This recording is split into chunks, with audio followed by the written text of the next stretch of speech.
Welcome to This Explainer. Let's dive right into an incredibly complex media landscape from March 2026 to understand a world teetering on the brink. What we're doing today is piecing together a frankly terrifying geopolitical puzzle strictly through the lens of live news feeds, trending viewership data, and broadcast descriptions from that exact time. This ecosystem offers us a raw, totally unfiltered look at how a localized strike spiraled into an absolute international emergency. To map out this chaos, we're going to zoom out. We'll be covering 1. The March 2026 catalyst, 2. Immediate military retaliation, 3. The regional eruption, 4. Global impact and blockades, and finally, 5. Expert and political perspectives. Starting with Section 1, the March 2026 catalyst, the spark. Looking back at the timeline of events, there is a very distinct pattern.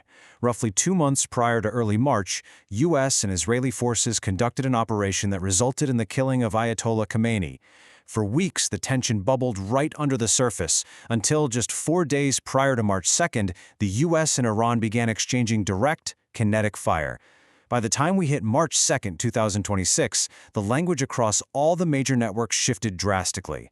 This was officially categorized as a regional eruption. Pay close attention to the language used by mainstream broadcasters, like Australia's Channel 9 program A Current Affair. They aren't calling this a skirmish, they're calling it a full-scale eruption. This framing is absolutely crucial. Words like erupted signify a complete breakdown of containment. We aren't just analyzing geopolitics here, we're analyzing how panic and severity are communicated to the masses in real time. What's truly staggering, though, is the sheer scale of public attention. 4.7 million people watched a single video breakdown of the Ayatollah's fate from a channel called The Battlefield Show.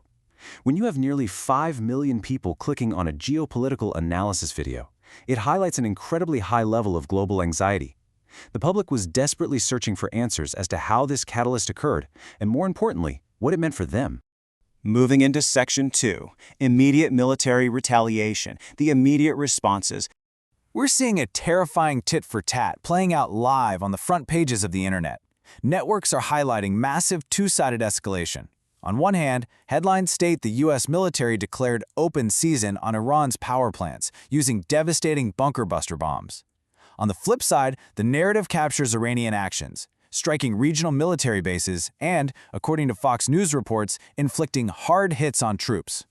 And the relentless nature of this is captured perfectly by a first-post headline tracking the day-by-day barrage. This wasn't a single retaliatory strike, it was a sustained, continuous exchange of fire.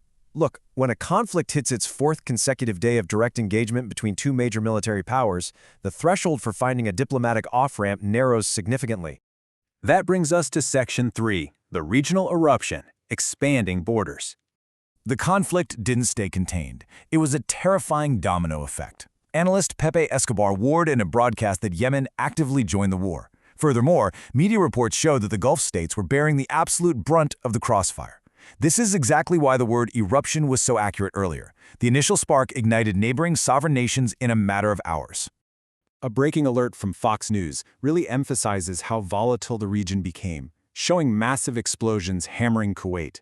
The retaliatory geography was no longer isolated to American bases or Iranian power plants. The geopolitical map was actively being redrawn by explosives, dragging previously non-combatant nations right into a deadly theater of war. Zooming out further for Section 4, global impact and blockades, the global consequences. This poses the ultimate question, directly from the title of an A Current Affair broadcast. What does this mean for the rest of the world? Because, when the Middle East catches fire, the global economy starts to smoke. It's the question every single viewer sitting at home, thousands of miles away from the kinetic strikes, is asking themselves as they frantically refresh their news feeds. A massive piece of this puzzle is the naval blockade. The U.S. military reinstated a naval blockade, specifically heightening tensions around the incredibly vital Strait of Hormuz, which drew immediate outcry from the Iranian president. A naval blockade isn't just a military maneuver, right? It's a blunt economic weapon. It affects oil prices, shipping lanes, and the cost of everyday goods globally. This is exactly how a regional war becomes a global crisis. Now, this viewership data paints a completely fascinating picture of public anxiety. Look at the numbers. A video discussing domestic economic fallout, specifically why nobody's eating at McDonald's anymore, garnered 866,000 views in just a few days. Meanwhile, direct news about the U.S. blockading Hormuz, that's sat at just 132,000 views. It brilliantly illustrates human nature. Even on the brink of global conflict, everyday consumers are deeply, tangibly stressed about the immediate economic impacts hitting their local main streets and their own wallets. Finally, let's look at Section 5, Expert and Political Perspectives, the Expert Analysis. The political landscape? Completely fractured. You've got shifting alliances, massive policy reversals, and unprecedented claims.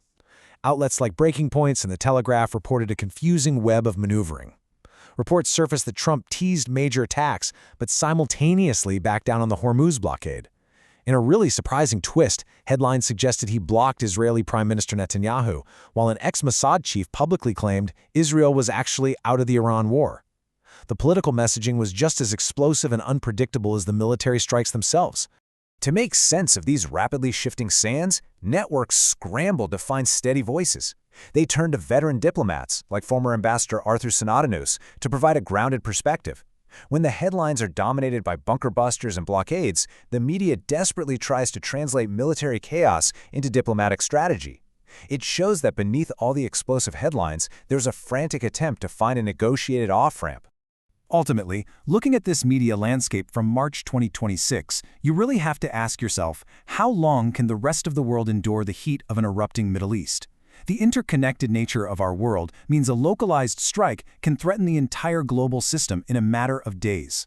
As regional firefighters expand into global blockades, will diplomatic intervention actually be enough to stop the world from going up in flames? Thanks so much for joining me to unpack this explainer. Keep asking questions and keep looking at the data.